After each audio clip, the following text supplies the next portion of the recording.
Subscribe کیجیے ہمارے channel نور رضا کو اور بیل آئیکن کو پریس کیجیے جس سے آپ کو ہماری نیو ویڈیو کی نوٹیفیکیشن ملتی رہے. اللہ کے حبیب مصطفیٰ جان رحمت صلی اللہ علیہ وسلم کا ارشاد ہے، جب کوئی بندہ سجدہ کرتا ہے سجدہ، تو گویا کہ وہ سجدہ جب حالت سجدہ میں کوئی ہوتا ہے تو اللہ اور بندے کے درمیان کے سارے حجابات اٹھا دیے جاتے ہیں. یہ راز ہے نماز. سرکار کریم نماز فرماتے ہیں نماز اللہ اور بندے کے درمیان راز ہے. توجہ کرنا، سرکار غریب نماز کہتے ہیں نماز اللہ اور بندے کے درمیان راز ہے. اب راز کی بات جب کسی سے کہی جاتی ہے تو کس سے کہی جاتی ہے؟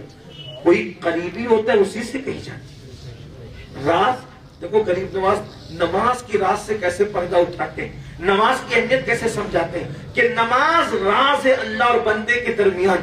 راز کی بات کس کو کہی جاتی ہے؟ رازدار کو. اور جو رازدار ہوتا ہے وہ قریبی ہوتا ہے. تو اب اللہ تبارک و تعالی ہر ایک کو نماز کی توفیق نہیں دیتا، جس کو اپنا مقرب بناتا ہے اسی کو نماز کی توفیق عطا فرماتا ہے. نماز کی توفیق ہر ایک کو نہیں ملتی، جس کو قدرت مقرب بناتی ہے اسی کو توفیق دیتی ہے. اور پھر سوچو جو اللہ کا رازدار ہو جائے، کوئی کہتا ہے میں حکومت کا رازدار ہوں، کوئی کہتا ہے میں ایم پی کا رازدار ہوں، کوئی کہتا ہے میں ایم ایل اے کا رازدار ہوں. قربان جائیں جو نماز پڑھتے پابندی سے گویا اللہ کے وہ رازدار بن جایا کرتے ہیں. اسی لیے مولائے کائنات فرماتے ہیں کہ نماز کا مطلب اللہ سے باتیں کرنا، اللہ سے ہم کلام ہونا، اللہ سے گفتگو کرنا. مصطفیٰ جان رحمت کی امت میں پیدا ہونے کا کتنا بڑا انعام ملا ہے کہ جو نماز پڑھتے ہیں وہ اللہ سے ہم کلام ہونے کا شرف حاصل کرتے ہیں. اسی لیے مولا علی کہتے ہیں جب میں اللہ سے باتیں کرنا چاہتا ہوں، جب میں اللہ سے کلام کرنا چاہتا ہوں تو میں نماز پڑھنا شروع کر دیتا ہوں. اللہ سے کلام کرنا، نماز پڑھنے کا مطلب گویا اللہ سے کلام کرنا. اور جب کوئی بندہ اللہ کی بارگاہ میں سجدہ ریز ہوتا ہے تو اللہ تبارک و تعالیٰ فرشتوں پر مباحث فرماتے ہوئے فرماتا ہے فرشتوں دیکھو، فرشتوں دیکھو، سب اس کو اپنی طرف بلا رہے تھے، یہ سب کو چھوڑ کر کے میری طرف آیا ہے. مجھے اپنی عزت و جلال کی قسم، جب اس نے اپنا سر میری بارگاہ میں جھکا دیا ہے اب اس کا سر کسی غیر کے آگے جھکنے نہیں دوں گا. یہ نماز ہے، یہ نماز کی برکتیں. اور آج کون نہیں چاہتا کہ اس کے بچے گناہ نہ کرے، وہ خود اپنے آپ کو گناہ سے نہ بچائے، وہ خود اپنے آپ کو بے حیائی سے نہ بچائے، وہ خود اپنے آپ کو بدی سے نہ بچائے. سب سے بہترین کوئی اگر نسخہ ہے گناہ سے بچانے والا اس کو نماز کہتے ہیں. کیوں؟ اس لیے کہ نماز ایک پریکٹیکل ہے. اور نماز پڑھنے کا طریقہ کیا؟ دیکھو میرے آقا سے پوچھا گیا مل احسان، احسان کسے کہتے ہیں؟ تو اللہ کے رسول نے فرمایا انت عبد اللہ کأنک ترا فإن لم تکن ترا فإنہ یراک، کہ اس طرح اللہ کی عبادت کر گویا تو اللہ کو دیکھ رہا ہے. اور اگر تو اللہ کو نہیں دیکھ رہا ہے تو یہ تصور کر کے اللہ تجھے دیکھ رہا ہے اور اللہ کو تجھے دیکھ ہی رہا ہے. اب سوچو نماز گناہوں سے کیسے روکے گی، کیسے بچائے گی؟ فجر میں آیا 4 رکعتوں کے اندر یہ تصور کیا کہ اللہ مجھے دیکھ رہا ہے. 4 رکعتوں میں تصور تک کہ اللہ مجھے دیکھ رہا ہے.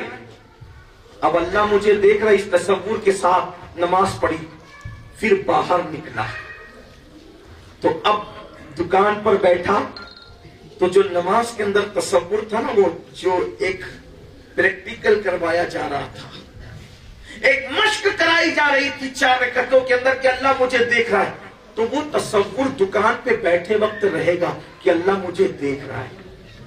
اگر کوئی عورت خوبصورت سامنے سے گزرے گی تو وہ تصور دماغ میں رہے گا کہ اللہ مجھے دیکھ رہا ہے.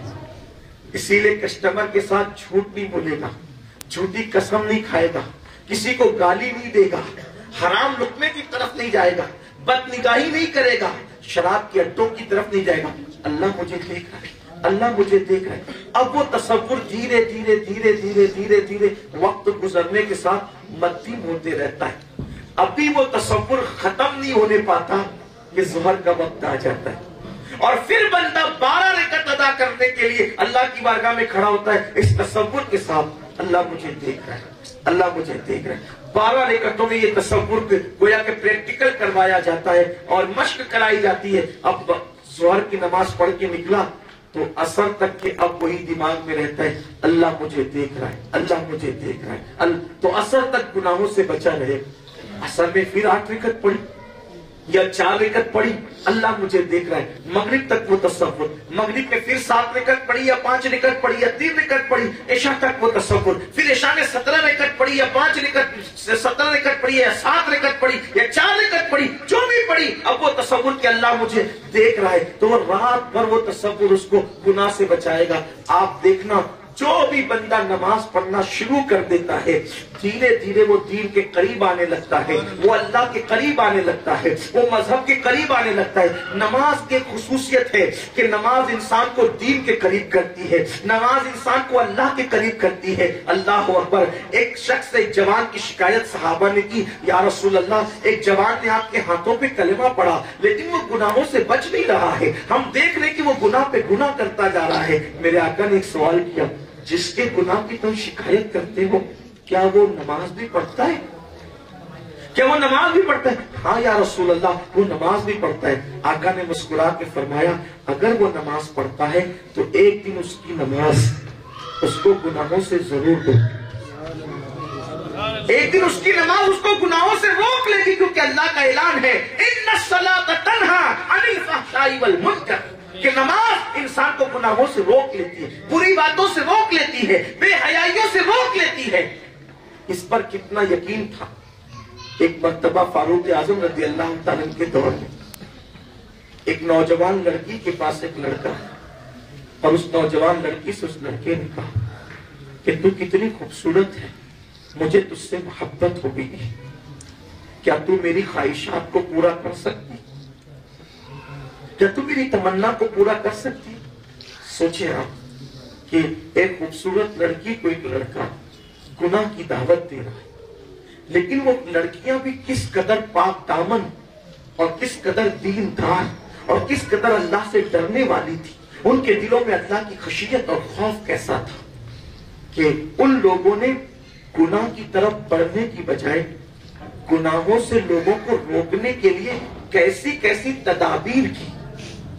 آج بڑا بھیانک دور ہے، ہم کتنے بھیانک دور سے گزر رہے ہیں کہ اللہ اکبر، کوئی ایک دوسرے کو گناہ سے روکنے والا ہی نہیں، کوئی ایک دوسرے کو گناہ سے ٹوکنے والا ہی نہیں، سب گناہوں کے دلدل میں ایسے ہیں جیسے سب ایک حمام میں برہنہ کھڑے ہوں۔ اب گناہوں کو گناہ سمجھا ہی نہیں جاتا، اب اگر کوئی کسی کو گناہ کی دعوت دے تو فیشن سمجھا جاتا ہے۔ یاد رکھنا بزرگوں نے فرمایا جہاں گناہ ہے وہاں فنا ہے، جہاں گناہ ہے وہاں فنا ہے۔ قوموں نے جب بھی گناہ کیا، میرے اللہ کی غیرت کو چیلنج کیا، تو میرے اللہ نے اس قوم کو تباہ اور برباد کر دیا۔ جہاں بھی گناہ ہوگا وہاں فنائیت ہوگی، فنا ہو جائیں گے لوگ، بستیاں ویران ہوگی، لوگ تباہ اور برباد ہوں گے۔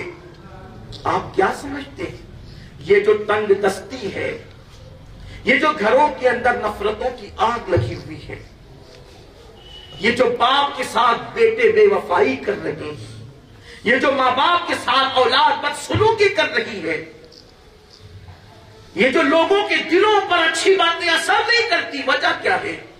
گناہ کرتے کرتے دل اتنے سخت ہو گئے کہ اب ہمارے دل ایسے سیاہ ہو چکے ہیں، ایسے پتھر کی طرح ہو چکے ہیں کہ اب ہدایت کی باتیں اثر نہیں کرتی۔